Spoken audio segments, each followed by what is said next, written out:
It's Bobbbaaaay, and we back. Ladies and gentlemen, welcome back to the Purpose in the Youth podcast with your favorite bearded man, the one, the only Bobbbaaaay. Today on the show, we have Chuck Herrera. Welcome.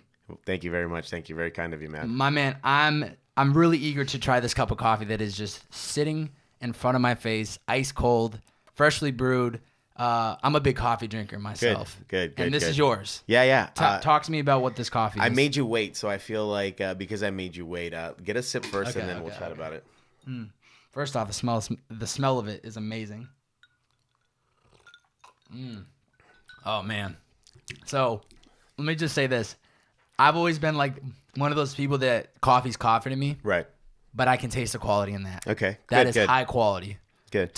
What is about this cup of coffee? So this coffee has a little bit of context to it. Okay. I figured since I was traveling out here, I'd bring you something iced. I love it. Appreciate it. This coffee was roasted in downtown LA. Okay. This coffee is part of a project of what we're doing where we take beans that don't have that high of a hope, for example, because either they didn't score very well in farms. And so what we do is we work really hard in partnering with our roaster. In this case, it's Mad Lab Coffee Roasters in downtown LA. Okay. We keep roasting till we find something that we really like. We blend it as best we can. And then at the shop, brew it as best we can to bring it that value. And so if you found that it was really tasty, I'm telling you, this is a coffee that a lot of buyers passed on it. And when we cupped it, we're like, you know what? It's kind of like that car. It's like, man, this is a fixer-upper. Yeah. And so what we did is at the roast site and at the coffee shop, it's a fixer-upper for us. And then we did a flash brew. And so a flash brew is basically hot coffee brewed over ice at a really strong ratio, kind of almost Vietnamese style. Yeah. And this is our iced coffee that we sell when people want like a cold brew, an iced coffee. This is the jam. This is what you get. That is like delicious. And the so fact that that's like that's supposed to be one of those coffees that gets tossed out the door. Yeah. What are people like? I don't understand why that should be sold. You know what I mean? That tastes amazing. Yeah. And we experimented particularly on this Honduran coffee at the shop. First through espresso, we did like it, but we didn't feel like when people walked in and said, "Give me a shot of single origin," we didn't think that was quite there yet. But we found a home for it, and it was the flash brew. And so the flash brew, it's high in caffeine, smooth in taste, cuts really good with milk, whether it's house-made nut milk like what we do at the shop or half and half, whatever you want to put in it. But it's pretty solid. And as a like black coffee, it's like I'm not even a big black coffee drinker, but that tastes fine. Nice mouthfeel. It's smooth. You know? I'm already excited for this podcast for the fact that you are so passionate about this already. I can just tell from that quick 2 minutes in, coming in hot. He's telling me about Honduras and the coffee bean and this and that and brewed in LA and oh man, this is what I'm excited most about, and especially because you have the coffee background. That's something I've always wanted to dive in.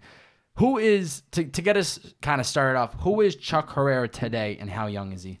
I'm actually, it's funny because I was really kind of iffy about coming on your podcast because most of your guests are in their 20s. And I was like, man, this dude is going to be like, you got the old dude on this episode. No. I'm actually 38 years young. And I very rarely tell people my age, mostly because, you know, there's always a number attached to like whatever you've done. But man, I've lived so many lives, and I've been able to do a lot of things in life, and everything that I've been able to do in the past, to me, it's like, oh man, whatever.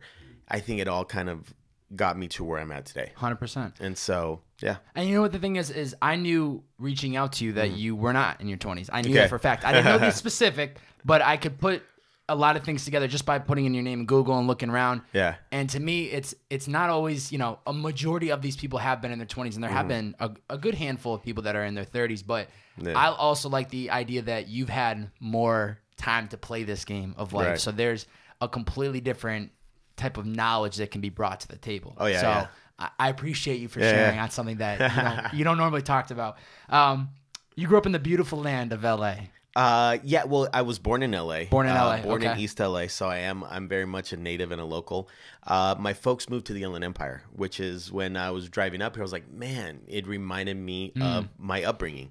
I did a lot of work in LA. Even in my early 20s, I was touring all through LA playing music. Really? Yeah, man. Oh, so that was an early passion? Oh, dude, I've been doing I mean, I wasn't sitting on my ass at 23 or 24, yeah, man. Yeah. At 24, if I were to look at that window in time, I was straight edge. Okay. I was radical Christian, which I mean, I'm still a radical Christian, but I'm not your traditional radical Christian. I was going to school full time, Art Institute. Okay. I was doing freelance graphic design, my own band, writing my own music, recording, leading. What was your like? Were you a singer, guitarist, and then the guy screaming in the back? My girlfriend, who is now my ex-wife, was a singer at the time. Okay. My best friend, who is still my best friend, the drummer. Let's see what else. What I was doing. I was leading youth at church. I was I was just doing a lot of stuff. Yeah. And I look back at my life, and I'm still doing a lot of stuff. Yeah, yeah. You know, I mean, Chuck's just busy. Like I'm always busy. But I think that now in my life now, I'm still doing a lot of creativity. I'm still doing a lot of production, so to speak. I'm still doing a lot of stuff. It's just geared a little differently. It's definitely now more me as opposed to just kind of trying to discover myself like in the early 20s. Yeah. So what was one of the best jobs that you think you had growing up out here? You said something about you worked out in LA. What do you think was one of the best jobs that you had growing up? Man, I think that growing up, I had a lot of difficult jobs. I think we all have the ones that we love, we hate, difficult, fun. Yeah, I wasn't a college kid. I mean, it took me a while to get back to college. Right out of high school, I did college for a little bit and tuned out. So I actually took a job at a steel mill. Yeah, and then that didn't really That's work heavy out. labor, I would imagine. Yeah, it was tough. I actually enjoyed, getting my hands dirty, getting all up in there. Yeah. My dad didn't really dig it so much. He owned a real estate office, and I think for him it was like his kid working at the steel mill wasn't the jam. So he made me an offer I couldn't refuse to work for him at his office in real estate. So I left that, but I didn't dig it. Like I liked getting my hands dirty. I liked kind of being in the thick of it, and so. I think that my favorite job was probably that first one where it really felt like a dude's job. You know? Like you're out there pushing things around. Yeah, like it's like, my hands are dirty, and I still feel, I think, a certain sense of pride now when I get off bar and my shirt smells like coffee. Because you're work. You feel like you actually worked for that money. The apron's dirty, the fingers. Coffee beans, everything. Man, all that. So I think that those things that make me feel like I put in a hard day's work is probably that first job was it, man. Yeah. And then from there I did office stuff, I did design stuff, but that, was cool. So your father was real estate. What did your mother do?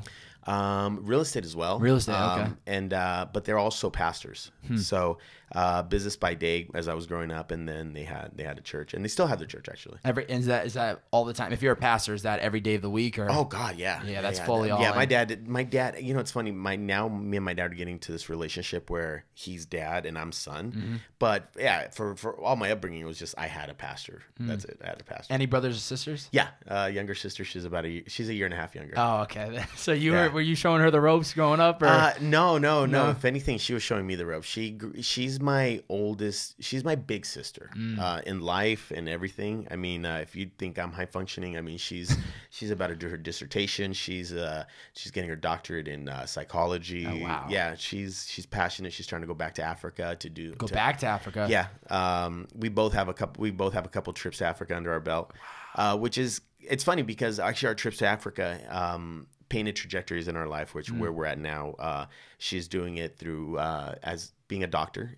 She wants to go back and help out both pastors, people that are in the most thickest and ugliest of traumas, and help them out, so in turn they can help people out. How eye-opening was that first experience going to Africa? Ooh, man. And how old were you? The first time was in April of 2013. Okay. So that's not long ago. No, that me wanting to go to Africa first started actually, and we're going to be all over the place here. I think I blame the coffee. We'll connect that. We'll connect all of that. Well, me wanting to go to Africa started in the summer of 2001, and I had just been saved. I was 3 or 4 months saved. What do you mean by saved? Gave my life to Christ. I was suicidal, hooked on meth, Like, man, wheels okay. flying off the everything, man. So really a lot of crazy stuff in my life. Yeah. A lot of violence, a lot of guns, man. Wrong crowd, or what was it? Wrong crowd from like the age of 16, you know, just really rebelling and wanting to find my identity. Yeah. Man, just did a lot of crazy shit. Yeah, I mean, this is Southern California. I know, like any other city, has its ups and its downs, but it seems to me there's a lot of things going on out here, and it doesn't take much to get put into the wrong circle, and it just kind of dominoes effect. Oh yeah. So I think let's like to kind of like put this baby in a little bit of a package.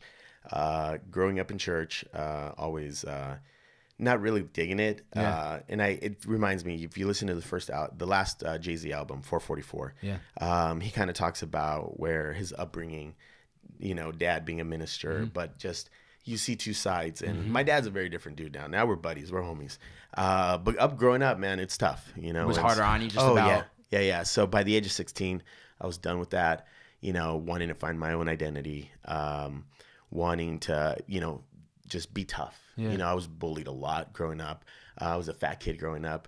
I was a little fat chubby kid with we all go through that. I feel like everybody goes through that stage 16, of that little chub. I was 16 and I looked like a 12-year-old little chubby girl. You know, that's how like I didn't get any of this till like you probably grew up with that. Like you did, right?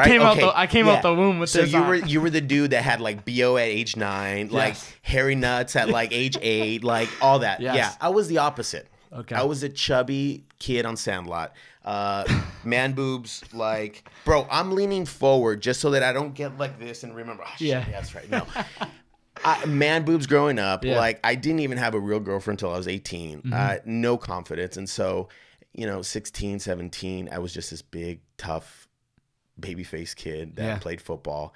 And so just trying to find an identity. And so for me, it was like the friends, the homies. And I didn't want to be a cholo. I didn't want to be, even though I'm Latin. So for me, it was kind of more of like that rebel party scene that like, oh, you know, let's throw parties. It's all about having a good time.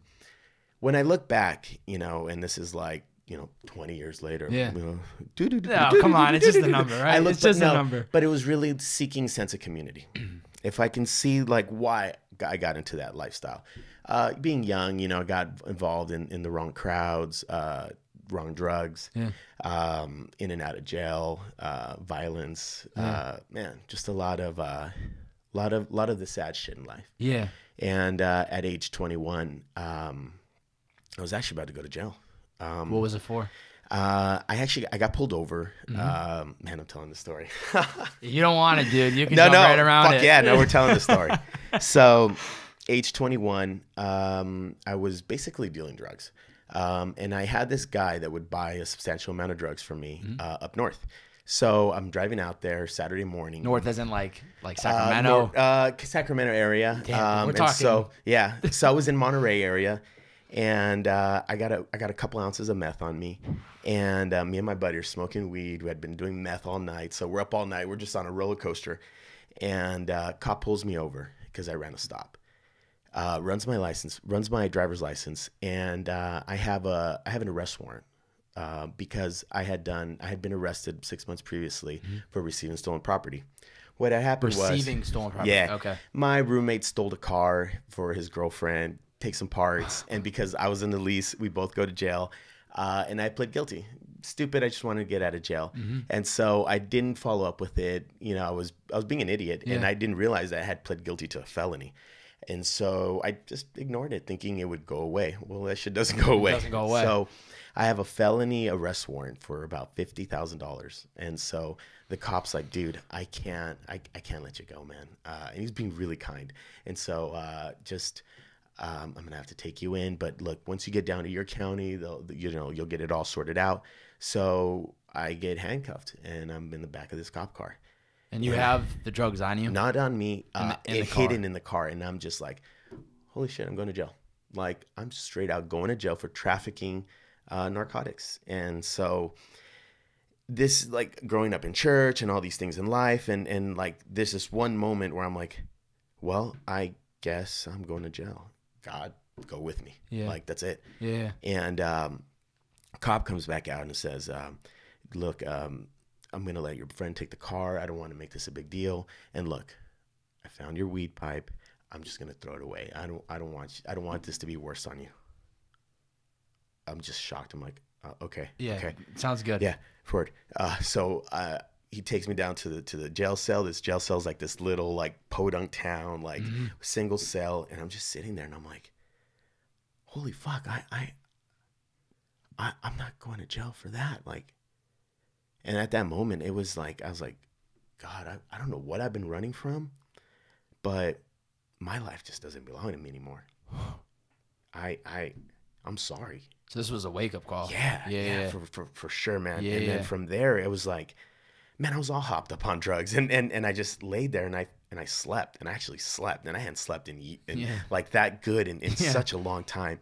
I reached out to my folks. I told them everything was gonna be all right, and 5 weeks later, I was released from jail, and start this path in life where like, okay, what do I do? Yeah. You know, it's like a clean slate. How does living different look like?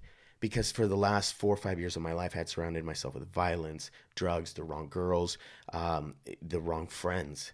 And it was so part of my community. And so, and I was engaged with a girl on top of that. It's like, shit, I forget that. And so so the first thing I try to salvage this relationship, and I realize it's not going to happen, and we break up. And then from there, I run into a friend of mine who I knew from church, and he had gone to Africa earlier that year. And when I met him, I mean, this kid was a hot mess. He was always a drama queen. He was always falling in love twice a day and getting dumped 3 times. I mean, just terrible. Just his heart was always, fluttering. That would be a good word, fluttering. And I meet him over the summer at a camp, and he just looks different. I mean, his demeanor's just changed. Like he looks zen as fuck. I mean, that's just the best way I can describe it. And I'm like, dude, what happened to you? Where you been? Like, he's like, dude, I went to Africa. Oh, like, man, just like that. I was like, how long was there for 6 months? Dude, you look great. I mean, you just look, he's like, yeah, dude, you should go. I'm like, how do I get there? He's like, I went to this discipleship. Where's it at? It's in the desert. Sweet. Who do I talk to? Location? Send it to me. Just talk to this person. Awesome. That was Friday. I see the camp through. Monday morning, I pack all my shit and I go down there. Just like that. Just like that. And I show up in the desert. This is over at Desert Hot Springs. And it was this really... Is that like where's that? Palm Springs area? That's between, right past Palm Springs before Coachella. Oh, wow. On so it's parallel to the 10 freeway, but about 2 miles up, like up in the in the foothills. You're in the middle of nowhere. Okay. And so I go out there, man. I live out there for a year, and I sober up. I just remove myself from my friends. I don't even tell my ex-fiance that I moved. And I just lived there, and it was a small team, like 8-10 people. It was like it was a retreat center. So like on the weekends, you do kitchen, you'd serve food out to like anywhere from like 50 to 250 people. And then during the week, like we had the place to ourselves. So 2 days a week, we'd have teachers that come out, and they do like Bible college with us, and we'd go over different stuff in the Bible. Everybody there was a musician. So like we just jam out. Yeah. And like I started just discovering me. Yeah. And I realized, like, I mean, I was a musician. Like, I played bass, I played drums, I played piano before I got there. But it was always, I grew up in church. So I was forced to play, like, the old church tradition. Like, you had it, like, it was like, so to me, that wasn't, it was creative, but it wasn't me. It wasn't, it didn't ever, so I never owned the fact that I could play music. It was just the right place at the right time. This is what I'm here to do. And so, from there, I picked up guitar. And all this was actually in preparation to go to Africa. Meanwhile, parallel, I was checking in with the courts, fixing my legal situation. I was showing them that I was changing my life around. I was checking into like everything, drug testing, whatever they wanted to do. I was abiding by whatever they wanted me to do. And as I finished the program, and then when we're ready, I'm like, dude, let's go. Like, take me to Africa. Yeah. They're like, oh, well, we don't really have anything set up yet. Well, why not? Like, well, just send me. Fuck it. Like, let's just get. Like, I got this. And the program loses all of its funding to be able to send people to Africa. Oh, man. And it bums me out. But then parallel, I'm discovering this creativity and having fun with music and really connecting with people with music and all that. And so from there, I just kind of, I'm like, I put Africa on the back burner, and so I start focusing on music. I go back to college. Now it's at the Art Institute? Yeah. Okay. And so now this is me at 22, clean. I make new friends. I start discovering myself in music. And then simultaneously getting involved and getting committed at church and teaching, flipping it back around, all positive. And so doing that, and so Africa's always like, all right, cool, we'll get to it. And it takes me almost 13 years to get there. 13 years. Yeah. But within that 13 years, there was a complete shift. Yeah. In those 13 years, I got married. I got to about 500 pounds. 500? Oh, yeah. You're lying. No, I'm not 500. lying, dude. I'm not lying, man. 500 pounds. I'd show you, but it's going to be... You don't look 500, and that's why I'm like so like caught off guard. Like, that's great to you because clearly you flipped that back and lost it. Well, and I would say that even, I mean, and here's like, hey, old guy life advice. If you're in your 20s and you find that you've compromised some of your dreams for the sake of doing things that are somewhat creative, you will end up miserable. And that's really what ended up happening to me. Being a musician, there was some really rewarding things of teaching music to young people. I worked in a really impoverished area where I was able to give back and volunteer as an instructor. I've made probably about 20 musicians in that transition that I was there. Taught people design, taught people creativity, but it's like trying to do that here, like in a community that doesn't quite have the kind of like, let's say, jobs for that kind of demand. Yeah. And so it was always very, I kind of lived in this thing where like I had to, because I was so busy in church, I had to live a certain lifestyle that the church expected me to, while in reality I was different. And not that I was like living a closet life or a second life, but man, like I like to drink. I like to smoke weed.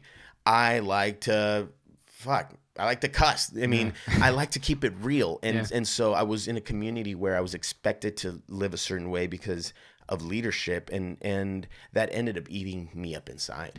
And it took me a long time because it was a guilt of like, well, these are my gifts. These are my talents. This is my creativity. This is what I know how to do. And this is how I know how to give it back. But why am I so miserable? And why do I feel so depleted? Why do I feel so uncreative? And why do I feel so stifled? And as I got in my marriage, I mean, I was married for almost 10 years. 10 years. Yeah. And we met when we were young, and sometimes you meet somebody and you have these dreams, and so like, cool, you get married and you're like, and then you grow up and then they don't. You know, and then your life starts changing and they don't, you know. But I feel like that's not a bad thing. That's you know, not. You know what I mean? Like I think about where I was just 2 years ago, 5 years ago. Like if I got married today, who I'm going to be in 10 years is going to be somebody completely different.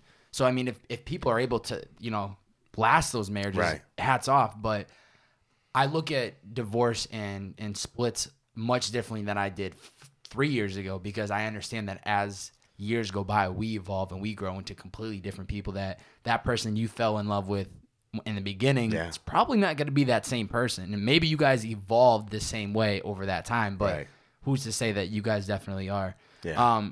So when you graduated, you were a major in typography, graphic design. Yeah. You did a lot of freelance for the majority of a lot of your career. What do you think changed about you through those freelance years?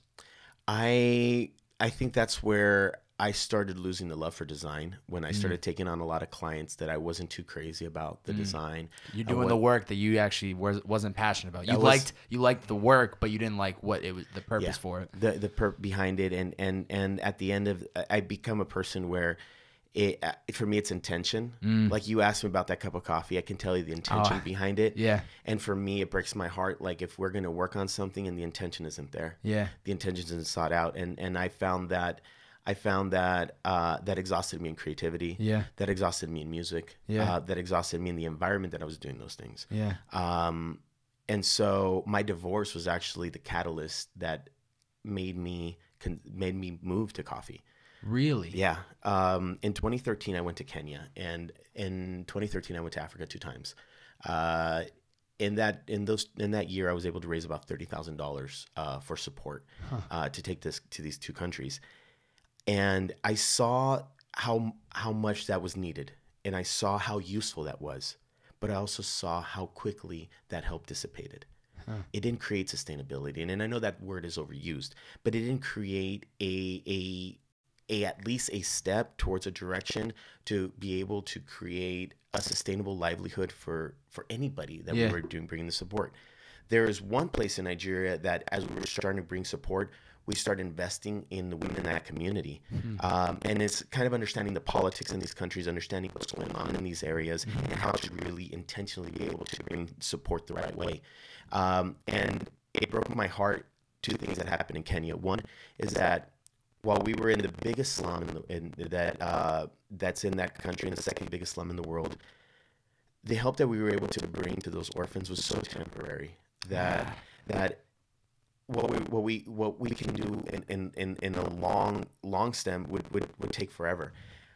Equally as being a somewhat of a tourist, really, and a guest to that country, expecting to experience killer coffee and not get it, I was like, dude, Kenya is like known for its coffee. Yeah. Then when I started talking to coffee shop owners there in Kenya and Nigeria, in Nairobi, they were telling me that they don't even get their own beans, that all the beans are actually exported. They don't even, and so the markups to be able to get these coffees back to them is insane.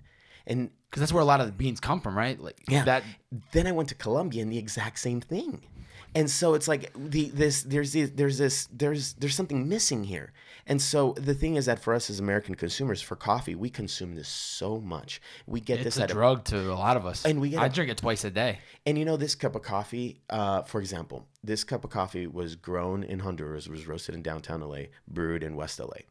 But if this coffee would have been grown in Santa Barbara, like at Good Farms, this cup of coffee would have cost us about $18. 18. And that's because of the labor laws in different countries. And so I realized that ever since the age of 21, when I saw my friend Abraham with that look on his face, and where Africa is where he found his peace, and in understanding why he was there, it was because he took part in the community there, because he helped create sustainability there. Because it's not until you go to these countries and you see how the other half lives, you realize, fuck Instagram, fuck $700 jeans. Like, who the fuck cares what car I'm driving? Are you kidding me? Like, when a 60-year-old woman invites you into her little room about this size, and the floor is actually the same dirt that's outside, it's just a little bit more dense because she's been turning it into her floor, and she wipes something down, she brings out a bowl of steamed rice, and she just is so grateful that somebody the color of your skin is in her hut. You're like, what the fuck are we doing? And so that changed my mind completely. And when I got back home, I went back to my church and I wanted to start gaining support for Africa. And everyone was like, nah. Yeah, because we're not seeing it. We're not exposed to it. So then it made me realize, like, nah, we don't get it. I'm going to have to come at this another way. What do you like to drink? Coffee. Cool. And here's one thing about every Christian. They give up their booze and take up coffee. They give up their drugs and they take up food. And they all love their coffee, and everybody loves their coffee. And I said, all right, cool. Let's go down this path that everybody likes. And I love coffee, and I'm a coffee nerd. And I was a coffee nerd before I got into coffee. Yeah. The following year, my ex now at the time, we're going through this season of separation. And she tells me, listen, my sister and her husband got offered an opportunity to open this cafe in the middle of nowhere. Would you want to come on and help in what you can? And who knows, maybe like we could have a coffee shop. And I always wanted a coffee shop. Like, who doesn't want a coffee shop? I mean, if you watch Friends, like, yeah, give me Central Perk. Let's do this. And so I was like, yeah, let's do it. And I got involved. And the more I got involved, the more I loved it. Equally, I got to see more how my ex really is and how we were never going to make it, because inside of her was this jealousy that we didn't have the life that she expected us to. She wanted us to have kids. She wanted us to have a different life. She wanted us to have different lifestyle. She wanted to be a mom, and unfortunately, I couldn't provide that. I mean, since in all transparency, I can't even have kids. I didn't discover this till about 5 years ago, and that really put a burden on our relationship that you have to come to terms like, look, if there's nothing I can do at this point. Yeah. You have to just live with it. Yeah. And so from there, it was easy to we parted ways. I gave her everything. Yeah. And I just lived out of my car, man. And I just focused on coffee. How do you think coffee positively impacts people? Positively, as far as like a day-to-day? Yeah. I think it's a drug we need. Yeah. It's definitely a drug we need. Because I think about like this morning, I knew you were coming through the podcast, so I was already excited about that. But especially, I have coffee, like I said, twice a day, in the morning and then in the afternoon. I have iced coffee. And walking out to get my coffee this morning, I just had a smile on my face because I knew this podcast was coming, and I knew how excited drinking coffee makes me. So I was curious as to see, from your experience, why is it that it makes people smile? It's, you know, I'm trying to remember the Pope that said this, but it's a wonderful drug. Yeah. About 400 years ago, there was a bishop that tried to make coffee illegal. What he was finding is that illegal. Yeah, get rid of it. Yeah. And this was when when the Roman Catholic Church was pretty much running the world. There was big Muslim coffee houses, Catholic coffee houses, and cultural coffee houses, and really the coffee house was the place of conversation, was the space where ideas can come through, because we're gonna drink this wonder drug that's gonna get our synapses popping, and then we're gonna be able to have a lucid conversation, and that's really was the idea behind coffee. And attendance in churches start dropping. So this bishop goes to the Pope and says, "Listen, there's this drug that the Muslims are trying to introduce into our culture, and it's bringing people out of church." And the Pope hadn't had coffee before, so he says, "Well, before I make this call, make me some of this stuff and let me try it for myself." So he drinks a cup of coffee and he says, "Listen, I don't know who's been hiding this from me, but this stuff is amazing. I need some more. Like, yes, bring it in. Bring it in. Bring it in." And I do think it's because it's still a very socially acceptable drug. You know, it's like I'm on bar and I tell my people, I do not displace the truth. We are drug dealers. Yeah. We are bartenders. And in fact, some of the things that we teach our baristas is this: that your customer base will see you as two things, a waiter or a bartender, and it all depends how you carry yourself.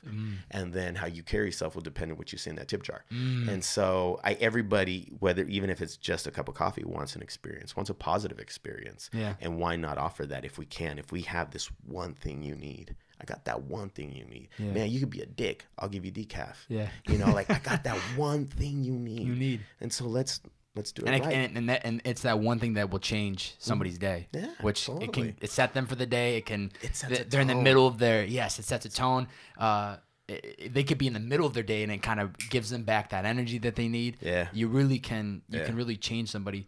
How did Good People Coffee Company come together? Like, how did that like really become just an idea into a business? You know, I would say the name is kind of really spells out the idea. And sometimes people have this impression that Good People is what we're trying to say that we are. And if anything, the name wasn't going to be Good People. Being Latin, there's a phrase, es buena gente. You know, say fulano es buena gente, tal muchacha es buena gente. Buena gente is good people. Okay. And so when the shop that we bought last year, I'd been watching it for about 2 years now. 2 years. Yeah, why this shop? Was it a coffee spot beforehand? Yeah, it's actually the oldest coffee house in West LA, and it was serving oldest. Yeah, and it's been serving specialty coffee since the late 80s. It's got a lot of rich history. It's beautiful. It's only 300 square feet, but it's this. It's a powerful. Yeah, our buddy AJ describes. He's like, it's a beautiful alleyway between a brick building and a gorgeous white building, and so it's just it's ideal. It's so old that it's dingy in the right way, you know. And when I walked into it the first time, I was like, this space is beautiful, but the vibe is off. The vibe is just terrible. You know, was it dark or what was it about it? I mean, there's a couple elements. The staff, for sure. Like, nobody wanted to be there. Okay. So that's a problem that's already. For sure. Yeah. So then that definitely translates into coffee. I mean, one of our things is like, it's our opinion that good people make good coffee. You know, I say that. You put the energy into it. Good people making that. I get it. It sounds super hippie, for sure. I get it. But there is a little bit of a palatable experience that can come with an interaction. And so when we consider those things, like when I started kind of grouping the team together, Jenna being my business partner, she's like, she doesn't know anything about coffee. She knows how to enjoy it and she knows how to critique it. She doesn't know how to get behind an espresso machine. Okay. And so, but she's also a mastermind in social media, which works. Design. That works. Yeah. That's what you need. That's what you need. We're a boss ass team. Yeah. And so, and because she don't know nothing about coffee, she's always asking. She's always asking questions. Like, well, babe, who's going to be this person? I said, oh, we're going to work with Andrew at Mad Lab. He's good people.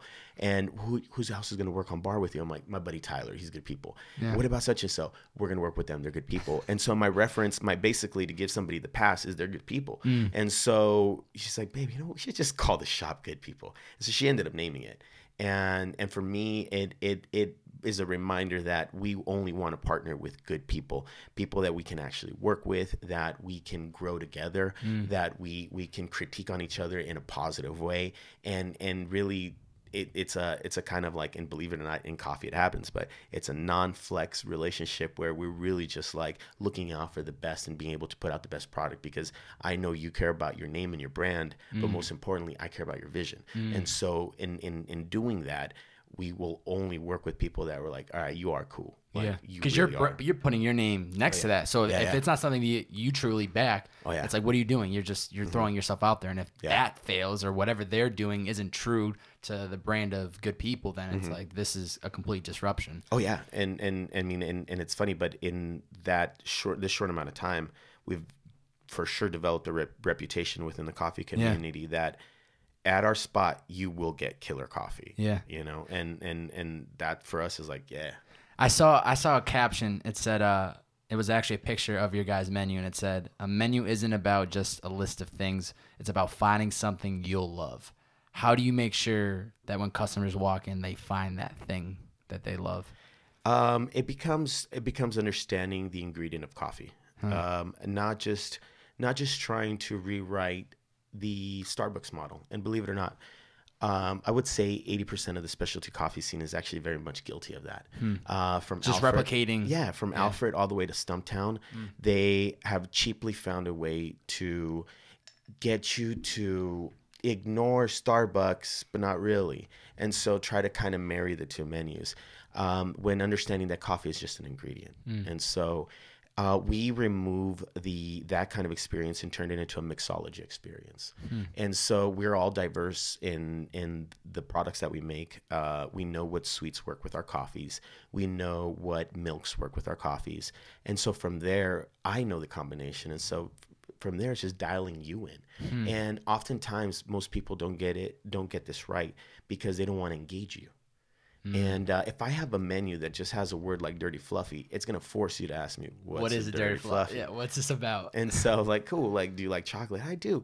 So it all started off, and I'll tell you the little story, and I don't mind it because our menu started super small. It was just espresso and milk, cold brew, filter coffee, fluffy. And fluffy is Australian for a baby chino, or basically like a steamer, milk and some kind of sweet. We said, let's just do it mocha so that I can make a little latte art, and kids love it. Like if you got a little kid with you, you know, you get your cappuccino, you get a baby fluffy for your kid, and they get a little latte art. And so for us was to be able to replicate those kind of experiences for kids. And so people are like, hey, can I get a shot of espresso? Can I get it dirty? And some of our customers kept ordering the dirty fluffy. And so that's how it makes it on the menu. Wow. And so for us, it becomes like, we came in 3 months ago with a very simple menu, but I want to engage you. I want to engage you. Like, how do you like to drink your coffee? Yeah. You're making it that experience that when people come in, they feel like they not only bought into that cup of coffee, but they bought into that experience. Oh, word. And the thing is that like a lot of people in my industry get it wrong, you know. I don't know why, because they make it about them. Yeah. They make it about their experience, and it's not. It's about your experience. Yeah. You know, like our bar is the place that like, you want to put some sugar in your latte? Oh, no, I'm good. Sweet. You know, can I get a little bit? Oh, can I get it extra sweet? Yes, I got you. I'll throw it in there. And it doesn't mean that I'm afraid of the integrity of my coffee. Not at all. Yeah. If anything, I go to coffee bars and it makes me laugh, but I also tell them, chill, dude. I walk up, hey, dude, can I get a shot of espresso? Yeah, man. Yeah. Look, so the coffee's been acting weird all day, but yeah, let me pull your shit. I'm like, don't apologize for your shit. Own it. Just own it. Own it. It's just fucking coffee. Don't worry about it. Own it. Own it. I would much rather you tell me what you like about this coffee or what you didn't like about this coffee, and then we can both taste it. Yeah. Because if you're like, dude, this coffee, man, I do my thing, man, but I kept tasting asparagus with a little bit of brown sugar. What do you think? I'm like, yeah, dude, it does taste like asparagus and brown sugar. Because as coffee professionals, it's not our job to make something taste like what it's not. It's to identify what it tastes like and figure out how to either fix it or make it work with what you got. Yeah. And so although we are a team that has very discriminating palates and knowledge, we make it fun because coffee is supposed to be fun. Yeah. You know, there's this dude out of Japan. He's got one of the biggest coffee bars. Well, rather the most famous coffee bar, Bear Pond Espresso.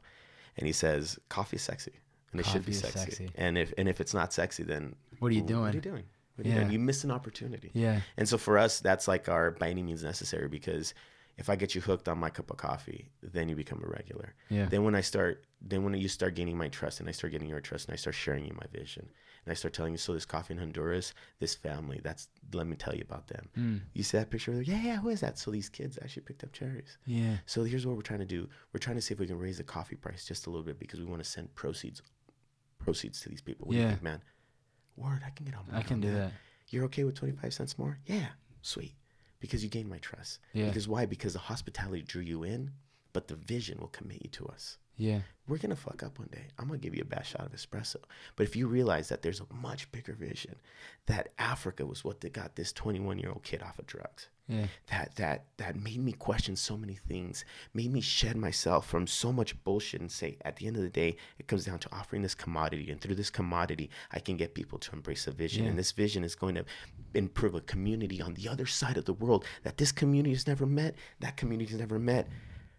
But if my purpose is to be that fucking bridge through a cup of coffee, hell yeah, I'm going to do it. And I'm going to do it any way possible. Yeah. And I'm only going to make sure that the people around me understand that. And if they understand that, then we're going to do this. And if we don't, then it's all good. Yeah. It's all good. We might just do this for a season. Yeah. You know, but at the end of the day, it's just finding that big vision. And for me and for the people around me, we understand that we love the people that put so much work, so much effort, so much tears, blood, sweat into picking these cherries and to being able to put them in sacks so that we can do it. We put that same equal love, passion, sweat into making it delicious. Yeah. To get you hooked. Yeah. That's it. I mean, how much goes into, you've talked about a lot. How much goes into the behind the scenes to make just this cup of coffee? I mean, I read something online too. It was like your favorite cup. I don't know if it was your favorite cup, but there was like a type of coffee that you guys make that literally takes 2 days to brew or something. It has to sit, but I mean, I know it's a tough question to ask because every coffee they're all different. Is all very much different. Yeah. But what is that process like? There's there's some drinks and specifically that do take some time. One of them is funny because it's our chai. I think that's what it was. Yeah. I think it was the chai. It takes like 2 days. And it's funny because chai never was going to be on the menu. Like and it was never my intention, but it kind of comes down to listening to your community. So when I bought the coffee shop, I decided not to close because I was really afraid of losing any kind of customers, even though they only had a handful of them, but I could not afford to lose that handful. Yeah, you need them as soon as you can get that running. So their last day of operations were Sunday. I took over Monday morning. I showed up there. I pulled the coffee out. I put my coffee in there. I put my menu in there, and I just put myself there.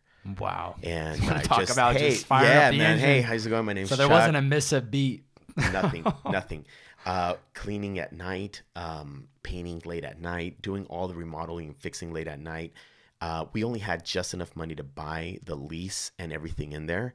So from there, just like, how much did we sell on coffee today? $150. Cool. Then we can afford to go fix this. We can afford to go fix that. Stretching, like Tupac says, making $1 out of 15 cents. And literally that's how we did it. I mean, I still don't draw a paycheck at the shop, man. I live by that tip jar.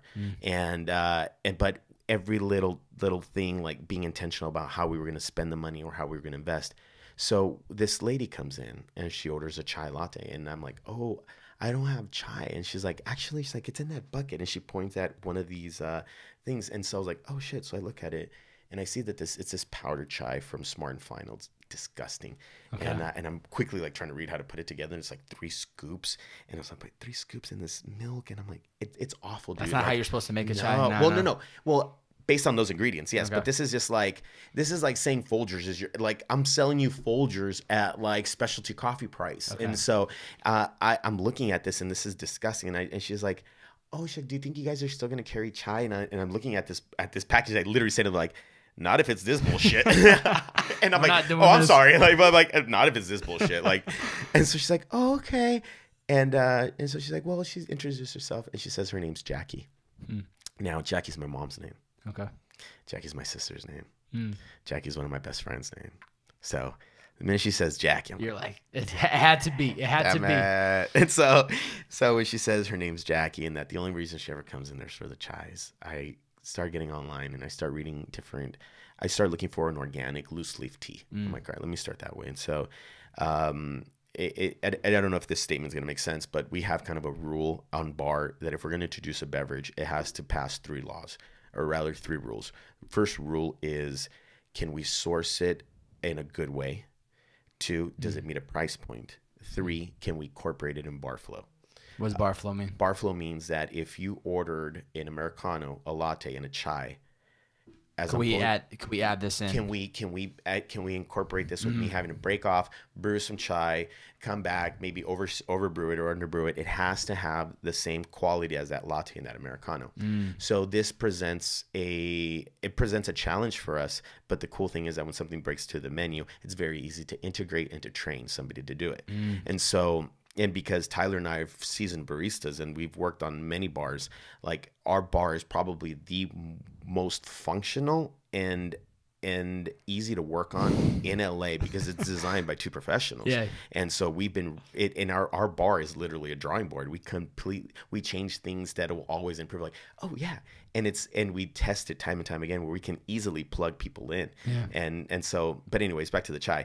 So I start reading, and I start making a concentrate. From a concentrate, I start adding like, okay, I like it, but now I want a little more. And this is where the designer side of me comes in, where I make a design. I'm like, now a little bit more. Let me change this up a little bit more. And that's where that chef side of me, we're like, it needs a little bit of this. It needs a little bit of that. It needs a little bit of this. Long story shorter, now we're on like the 5th version of our chai, which is going to be pretty much the locked in. It's 12 ingredients that I source at an Indian market. All the spices are from India. It takes me about 8 hours to make the reduction, and then the next day I add the tea. Nobody in the shop knows the recipe but me. I'm the only one that makes it. Not telling anybody. I will be the only one that makes it. And that's how you guarantee quality too, right? Well, I'm not even scared of that. That's just how it stays fun. Yeah. It's for me. It's like I love it's your little secret. I love smelling it. I love making it. I throw my headphones on. I'm not on bar during that time. Someone else is on bar. I throw my headphones on. I throw on an audiobook. I get lost for 2 hours just prepping. I love to cook. And so prepping, looking at the spices, smelling them again. Let me add a little bit more this time. Yeah. Write down my changes. And then until I'm excited and I'm absolutely happy with it. Yeah. Then I'm like, okay, hey, AJ, so this is how you make the chai. Yeah.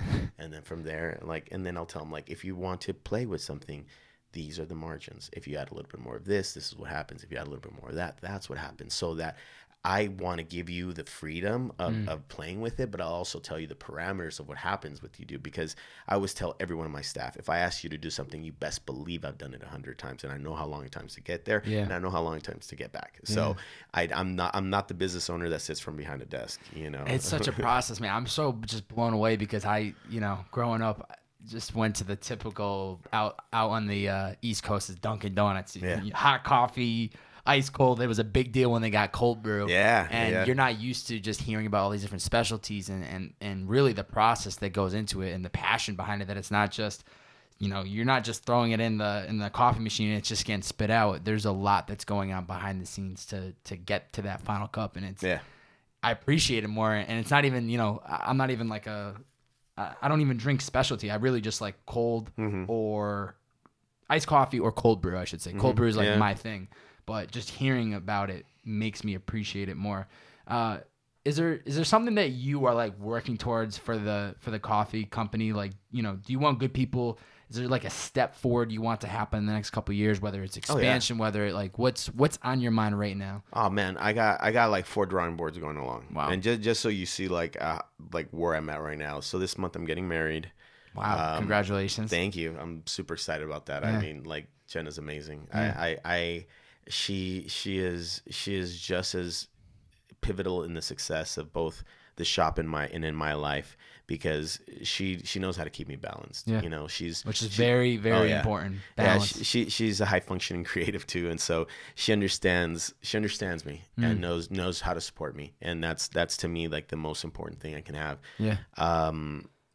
Going to Seattle, representing the shop and basically like the annual coffee conference and whatnot. Oh, that's cool. That's cool. I got sponsored by a espresso machine company, so I'll be representing them as well, and just making coffee for professionals and just showing them the ins and outs of how the machines work and stuff like that, and bringing some new equipment back to the shop. Our short-term goals in the summer is to introduce a brunch menu. We've been teasing it now, and so what we're doing is creating hype in our anticipation, and we just tell people like, if you're digging on my chai, what do you think I'm going to do to a pork belly breakfast sandwich? Like I'm a coffee pro, but I'm a I'm a taste pro, you know, and so I'm just as picky as with my food. I'm just as picky with my appetizers. I'm just as picky with how I source my meats. There's just certain things that I've chosen to be picky about, and are the things that I indulge with my palate, you know, whether it's my whiskey, my coffee, or my food. Yeah. And in doing so, and this is where I say, like, and I would encourage anybody, you know, especially if you're creative, make sure that you're always on a canvas that you love and that feels like it's yours. Because if not, every time that canvas is ripped and taken away from you, it's going to fuck you up. Yeah. Big time. So learn to build your own thing, whatever it is. And for me right now, it's this coffee brand, but it's got vision and it's got purpose. And we set a goal that we'll open our second location once we build 5 solid staff, brand new. I have a big team, ironically. Not real little 3 shop. I have 7 people on staff. Okay. 3 of them are people that I worked with before. Amazing. That I brought up through the ranks. You know, I made them assistant managers. They were just great support for me in the past. And I always told them, when I get my own thing, I'll holler at you. I'm bringing you on. And I've done that. And I really have. And this is like, they've been good to me, I'll be good to them. And I'm that kind of boss that it's like, nah, and I'll be in there in the thick with you. 2 other people have come to us from competition. I'm a heavy competitor in the coffee scene. I mean, it's funny, but coffee has its whole competition. I can it's only a pageantry. It's basically like, as long as you're not camera shy, you can just stay in your groove and being a musician, being able to speak in public. I teach coffee already. For me, competition is like, it is. You want to be in that. That's like where you need to be, right? Yeah, and that gives our shop credentials. It gives Tyler and I more validity within the coffee community, because we're also breaking a lot of rules. Like, I will tell you exactly where you go through a process, and nobody else will tell you. We do a very upfront like education where most people charge you an arm and a leg for. We just give it to you because if you're a shop owner and you're a mile away and you're making better coffee, guess what I got to do? I got to make even better coffee. And that's how, like, you know, it's got to be very competitive in West LA. Like, you're in West Los Angeles. You'd be funny, but you'd think LA is competitive. Half of the coffee in LA sucks, man. And they'll still charge you $5. Yeah, and I won't say who sucks, because that's just personal preference. But you either suck because you have a shitty vibe, shitty customer service, shitty coffee, or shitty relationship with your community. And all those things contribute to your shop, not just how good your shot of espresso is or how sexy your Instagram is. Yeah, none of that has really defines it. Not at all. Not at all, because none of that brings money to your cash register. It's your community, it's your regulars. It's going next. People that are coming out, that are going that extra mile instead of going to the coffee shop that's right next door. We want to go to good people because of the service, the people, the coffee. Yeah, it's a whole experience. Yeah. If you had to call somebody today and thank them, who would you call? Man, it's funny. It's funny you say that, because I was reading this quote yesterday, and I'm gonna kind of. It was in Spanish. It says, "Le doy gracias a mis enemigos por toda la creatividad," and it says, "I'm thankful to my enemies for all the creativity." And if anything, I would probably, I've pissed off a lot of people. Believe it or not, I can be a bit smug sometimes. But if anything, man, I would really just, if I could call somebody and thank it in coffee right now, I would probably say my first mentor, Everett. He definitely installed 2 values in me that correlate in coffee. One is always create an experience, and make sure that you take care of your team. And being a musician, being a creative, and always working in those team environments, I've been very successful at that. But understanding that sometimes I can obsess on how good this is going to taste, or presentation, or the latte art behind it, and I forget that there's a human being right in front of me that probably just wanted me to ask him, "So how's your day?" Yeah. And so, being the present, and for those reminders, I would say that. And then I think that if anything, I would just want to call Jen and Tyler every morning and just thank them because my fiance and my best friend are really like, they're my arm bearers. Yeah, like they're the ones that are making this happen. Yeah, like I always say in words of we, because it's like, if I were to say I'd feel like a dick. Like, nah, man, it's a we thing. Yeah, for sure. Yeah. And those are the ones that are making this actually possible for you, because you need. Yeah. You can only do so much. You know what I mean? Even this, when I'm sitting in front and doing right now, everything that's happening behind the scenes, it's not just a one-man team. I have one or two or three other people that I bounce ideas off of, and it wasn't for them, I don't think I'd be here. I don't think I'd be sitting across from you right now. So it's like there are certain people that I think come into our lives that play just that one or two people that can make all the difference. Yeah. If you could sit down with anybody alive today and have a cup of coffee at your shop with, who would you want to sit down with? Anybody. Anybody alive. Famous, the person that you always wanted to have a conversation with. That's a real good question. Anybody alive today that you could sit and have coffee with? Man, I think that honestly, I think of immediately. I think I wanted to think about a celebrity, and I'm like, oh, wouldn't it be cool if I talked to Joe Rogan? And I thought to myself, kind of cool. But I thought to myself, no, I've seen him do a stand up. I think I like the illusion of him as a character. Yeah. I would just say like, man, I'd love to sit and talk to the coffee farmer, the first farm we're gonna adopt. Yeah, just can't wait for that combo. Yeah. Really, because man, I've been blessed to have met like some cool celebrities. And stuff like that. And sometimes I don't even recognize them. I rarely get a chance to watch TV, so I'm more of an audio guy. I'll recognize your voice way before your face. Way before your face. But yeah, I think just that. Just hear his story. Yeah. Just so that I can really soak it in and then repeat it 1,000 times on board. Yeah, you're gonna have to record that on your podcast, and then you'll be able to put it out there and be able to repeat it over and over and over. Is there anything that you do day to day that's a must for you that helps you with your success, whether it's mental and physical health, whether it is, going to the gym or whatever? Is there anything that you do day to day that is an absolute must? It's funny. I wouldn't say I get a chance to do it day to day. But I mean, I just wake up and I'm on it. I just go. Yeah, I don't. And believe me, like I've struggled with depression. I've struggled with anxiety. There's days I don't want to get up, but it's like, I call it, maybe I'm in old man mode already, where like 6 a.m. I'm up.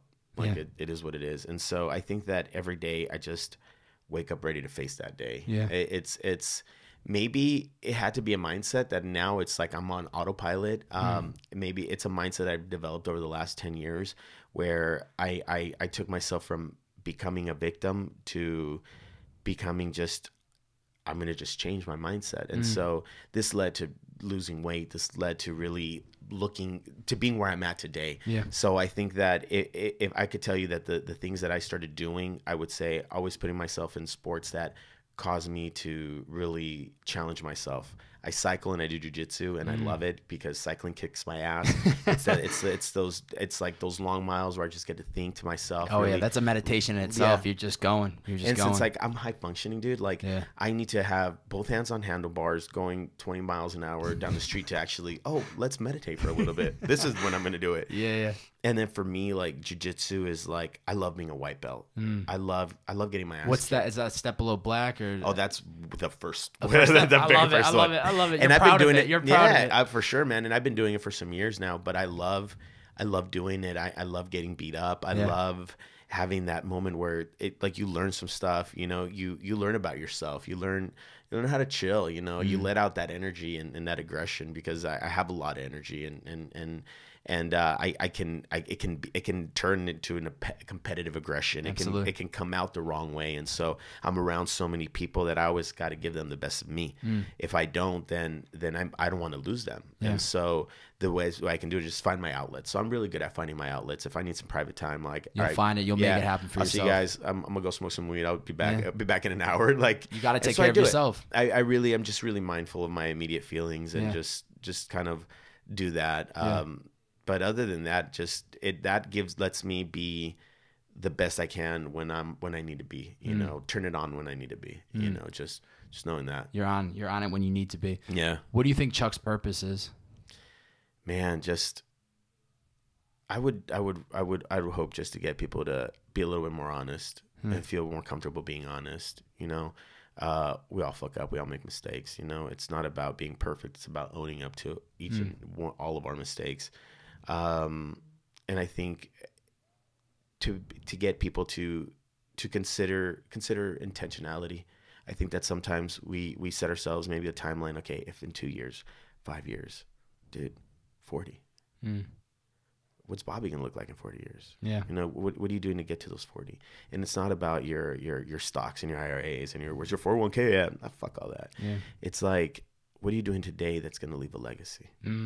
What are you doing today that is going to leave a path for someone else to follow? And they don't need to follow your footsteps, but maybe you clear a little bit of path so that they can see a little bit further than you. Yeah. And when you're willing to live like that and to be like that, you know, then, man, you don't have to wait to have kids to think like that, to set a future. Like, nah, man, just be that today, and it'll figure out, you know. And so, you know, we have short-term and long-term goals, and we'll get to them, you know, but one day at a time, one cup at a time. Yeah, one cup at a time. I love that. And I think it is important to kind of clear the path and not necessarily tell people, follow me, but more of so, follow this direction, and then you pick your own path and where you want to go from there. Before I get into the final questions, this is when I reverse the role. I allow my guests to ask me any one question. It could be about something we talked about today, something you want to know about me. Only 2 rules. 1, can't directly be about the podcast. Right. And 2, it can't be a question that I asked you today. Right. Any one question. Cool. Fire away. So I guess I'm going to ask you, and it's not so much about the podcast, but the word purpose and the words that you used in your title really kind of led me to kind of like understand, try to kind of figure out what you were trying to create and what your audience is kind of looking for. And I don't really ever try to tailor things. I just if you hit record, that's it. I'm just gonna let it all out clearly. But I think that I would ask, like, what about the young people specifically in your heart is that you're looking for them to find? Yeah, I mean, you know, it's funny. It's crazy how this all kind of has come to life, but you know, I started this selfishly trying to figure out my purpose, right? I went to a business school, thought I was going to do the corporate world. I was like, this is what I'm supposed to do. Figured out real quick that's not what I wanted to do. Was graduating college and now was stuck like, this is it. You know, like I felt like I ran the entire race that was guided all 22 years of my life, you know, 7th grade to 8th grade to high school, then to college. And now I was at the finish line of moving on to the next track, call it, and I had no idea where to go. And that's what threw me off. And, you know, just wanting to find my purpose, I felt like it was smart to look at the people around me that were not necessarily the same age, but they were in that process of trying to find their purpose, and they had found it. I had a buddy that I live with that makes music. I had a buddy that I grew up with was making clothes. I had another buddy that was doing photography. And these people weren't like popping, or they weren't making loads of money, or they weren't living off of it, but they had purpose to them. Right. And they had purpose when they woke up in the morning. And I could see them always working around these goals. And the podcast that actually came out today with this creative, his name's Rhetoric, there's something he talked about in the podcast, and it really stuck with me, is that passion's contagious. And I realized that surrounding myself and talking to all these people, whatever people want to call young, youth, I could get somebody on the podcast tomorrow that's 55, and they're like, I'm 55 years young, and I would love that, because if we're all alive, we're all kicking, we're all doing our thing, then what is young, what is old? Right. But I just figured, if I just sit down and have these conversations with people that I think are doing amazing stuff, maybe I'll figure it out. Maybe I'll figure out what this true purpose of mine was. And along the way, and not until recently did I figure out my purpose is really to just be somebody on a larger scale that can show people that you don't have to have it figured out. You just have to be willing to try something and be willing to have the conversation of the honesty of like, what do I want? You know, who do I need to surround myself with? Because if I wasn't surrounding myself with all these passionate people, these past 81 guests, I wouldn't be sitting here today. Right. Because the first couple led to the next, the 5, 6, and 7, and then 7, 8, and 9 led me to 15, 18, 19. It's you need to surround, and I don't even remember where the direct question was again, but I think this is kind of answering. It's just, when you're trying to find your purpose, surround yourself with others that have found theirs, because the beginning of this conversation, I already was just so pulled in because you immediately were just telling me everything about this cup of coffee, and I had no idea what you were talking about, but I said to myself, honestly, I was like, this is going to be a good conversation because this is somebody that is passionate about that cup of coffee, and that's what I'm attracted to. I'm attracted to people that have passion, not necessarily have it all figured out. We're not all supposed to have it figured out. And as we talked about today, you didn't have it always figured out. It took time, and you're still trying to figure it out. Oh, yeah. Neither have any of these guests. I don't even have it all figured out. But when you connect with these people that have that passion, it rubs off, and it just fuels the fire inside me. And I hope that the people that listen or that watch it on YouTube, it fuels them, that it might just spark that little bit of that little flint inside of them that just needs to be sparked. Yeah. Whether it is coffee or whether it is podcasts, maybe it's not either of these, but it finally sparks them and they say, you know what, I just need to do that thing, or I just need to take that leap. And it's just been an amazing journey of discovering myself, but then also getting to know these people that are doing some super passionate things that inspire me and motivate me to keep doing this. Because if this is where I'm at today, who knows where I'll be next. And I hope that that's what people can get away from the content that I put out, is that I'm just the favorite bearded man from Massachusetts in LA, living his dream. Yeah. I've been dreaming of living out here since I was in 5th grade. I had been telling my parents, Mom, Dad, I'm gonna move to LA. I had no interest in entertainment. I was like, Mom, Dad, growing up in the snow, I was like, they got the palm trees, they got the sunny weather, they got everything about LA. And it literally is a dream come true to me. It's a dream come true to be living here in this moment. And I'm super grateful for it. And I hope to just continue to just keep pushing and just see more of the city of LA and what it has to offer, because it's brought me good people right now. And it promises me only bigger opportunities as long as I stay consistent. So I'm super happy with it. Dude, yeah. Well, keep at it, man. Keep at it. That's I would say the key is repeat. Try, fail, repeat. That's it. Yeah, try, fail, repeat. And one thing that I've learned is like, it's not about how many times you fail, it's about how many times you're willing to get back up. Because the ones that are willing to continue to get back up over and over and over, at some point it finally clicks. Yeah. At some point it finally clicks. Closing questions for you. I want you to imagine there's a picture frame on the wall right here, okay? 10 years from now, you're in that picture frame. Yeah. What else and who else do we see within that picture frame? Jenna. My little boy Carter is our little dog. Okay. 10 years, he should still be doing his thing. And man, I would hope a little one. Yeah. Yeah, I would really little one. Whether we got to do it the old-fashioned way and adopt it, or or bring one back from a coffee farm. Man, whatever. However it happens. But definitely, I think our hearts are big enough for a little one. And do you think the picture would be at the coffee shop? Man, that's a good one.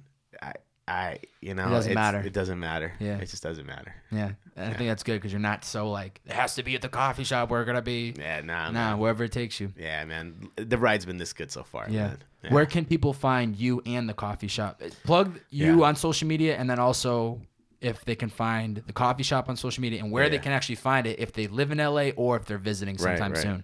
Well, you can find me on Instagram, Chuck the Basic. And then the shop is Good People Coffee Co. Our website, same thing, goodpeoplecoffeeco.com. Instagram handles all the same thing, at Good People Coffee Co. And we're in this small town called Sawtell. Sawtell is these fun little neighborhoods that I always like to say that these towns are the parts of LA where I think people are the realest. Yeah. We have the beach about 3 miles just west of us.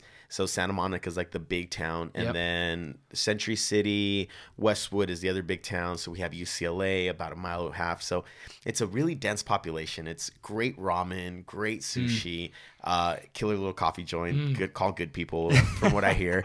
I'm usually there every day. For sure, weekends you'll find me on bar. Weekdays you'll either find me behind a computer or behind bar there. But or occasionally I get to dip out and do this, or sometimes in downtown LA, where Mad Lab roast. I get really involved in the roast there, and I'm probably one of the few shop owners that gets that picky and involved in the coffee being roasted. But again, because I only work with people that let me be that picky and hands-on with them. Yeah, because you want to see it all. Yeah, so they know they have my business regardless. I just want access to my product. That's all. You're willing to pay the price. So let me see it. Even in the movies, you get a little sniff of Coke before you make the transaction. That's all I want. That's just a little bit of taste. Still a taste. A little bit of taste. Yeah. Before I ask the final question, thank you for taking the time to come through today. I'm really happy with how this conversation went, and I really appreciate you opening up on some things that clearly you don't even have to touch upon, but that is to me like a sign of respect that you're willing to go that far and talk about things that are very personal. I appreciate it, and I'm sure somebody that's listening might be able to either relate personally, have seen it before happen, or whatever. I appreciate that, and I loved this cup, and I'm really excited that the next time I'm nearby, I can actually stop in and get the full experience, because this is just the vision and the energy you're giving me here today. I would imagine this is like, I can already picture what the vibe is going to feel like walking in there, and just something about coffee, man. You know, like I said earlier, it brightens my day and it makes me smile. I literally get excited. The 2 times in the day when I have that cup, I'm fired up. I'm like, yes, let's get that coffee. But there's something about coffee that just brightens my day and a lot of other people. So I appreciate what you're doing to Los Angeles, and I'm sure anybody that's listening or watching, you have to go through Good People Coffee Company. Good People Company Coffee. Did I pronounce it right? Good People Coffee Company. Yes, I said that right. I was mixing it up, but make sure you guys go there to and check it out. Last question for you. What 2 to 3 pieces of advice would you give to somebody that's listening, trying to find that passion, trying to find that purpose, hasn't necessarily found it just yet? What would you say they do? I think that being that with the word youth in the title, I wanted to share that the pivotal things that happened in my youth. So as there's a lot of creatives out there that can probably feel very threatening for the kid that gave up on himself, for the kid that has maybe lost hope and doesn't have anybody believing in him, or doesn't have that team that I'm so blessed to have now. I didn't have a squad at a young age. So, you know, don't give up on yourself. Like, just don't, you know, you'll want to, you know, but you were created for so much more. Yeah. You know, when I was 19, 20, I didn't know that at all. So know that you were created for more than you can imagine. Second piece of advice is just don't be afraid to fail, because you're going to do it so many times. There's so much honor and humbleness that can be earned in just going through that white belt phase in life. You know, there's just, and you got to do it. Like, nobody's above it. Nobody. Doesn't matter.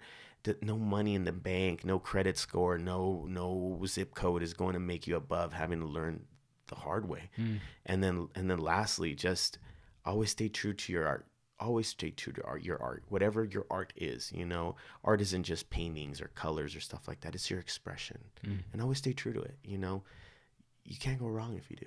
You know, it'll be hard. Fuck yeah. But the other part is living unfulfilled, and that's the worst. That ain't it, man. That ain't it. That's gonna run That's gonna run dry real quick. Chuck Herrera, thank you for coming on the podcast, man. I really appreciate it. Thank you, brother. Thank you. I always forgot the Cali one. We'll catch you guys next time. See ya.